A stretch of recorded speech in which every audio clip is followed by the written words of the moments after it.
आओ आओ मेरी तीनों प्यारी बहू, आ जाओ। आस्था, रीना, काव्या, धीरे से इस कलश को गिराकर आगे बढ़ो। जी माँ जी। तीनों दाएं पैर से कलश गिराकर प्रवेश करती हैं। अरे माँ जी, ये पत्तों की साड़ी वाली दोनों हमारी जेठानियां हैं क्या?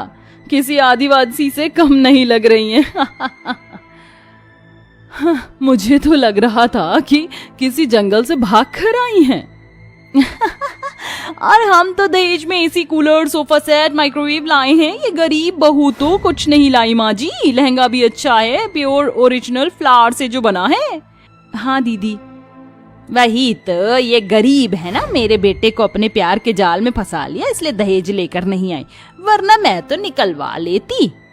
माँ, अपने समाज के लिए हमारी दोबारा शादी कर दी है तो गृह प्रवेश भी कर दीजिए। इन गरीबों का मैं गृह प्रवेश करूं? बिल्कुल नहीं। माँ जी, आशीर्वाद ही दे दीजिए।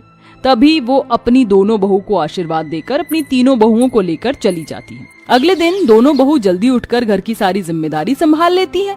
वहीं तीनों काली बहू घोड़े बेचकर सोती हैं और काम में मदद भी नहीं करवाती हैं। आस्था, काव्या, मैंने और रानी ने खाना बना दिया है, तुम जरा टेबल पर ये खाना लगा दो। ओ हेलो जेठानी जी, हम यहाँ पर आपके इशारों पर नाचने नहीं आए हैं। इतना सारा दहेज दिया है, एक काम को हाथ नहीं लगाएंगे। सुन रही है ना माँ जी आप?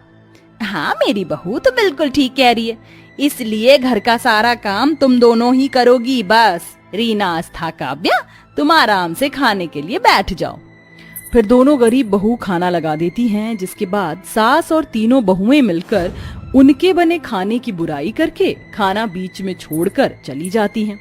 वक्त गुजरता है, घर का सारा काम दोनों गरीब बहुएं ही करती हैं।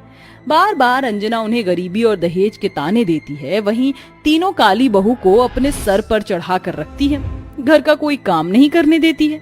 ऐसे ही एक दिन, अरे रानी दीदी, ये आप कैसा पोछा लगा रही हैं? इतना गंदा, दोबारा से साफ करिए। अगर मैं यहाँ से फिसल जाती तो आपको छोड़ती नहीं। ठीक है, अच्छा हुआ तूने कह दिया, वरना मैं इसे चमक देती। माँ जी, ये जगह साफ थी, फिर भी मैं दोबारा कर रही हूँ। आखिर आप हमारे दहेज न देने से इतना मनमुटाव मन में लेकर क्यों बैठी हैं? क्यों आप हमें अभी तक नहीं अपना पा रही हैं? जो करना है कर लो, मैं तुम्हारे साथ ऐसा ही व्यवहार रखूंगी।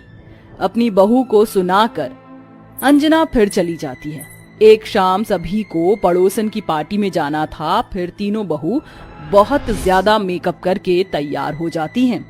अरे वाह, आज मेरी तीनों बहुएं इतनी अच्छी लग रही कि क्या बताऊं। तुमने तो इन दोनों को भी फेल कर दिया है ना माँ जी? हम तीनों गोरे लग रहे ना? आखिर इतना अच्छा मेकअप जो किया है। अब चलिए।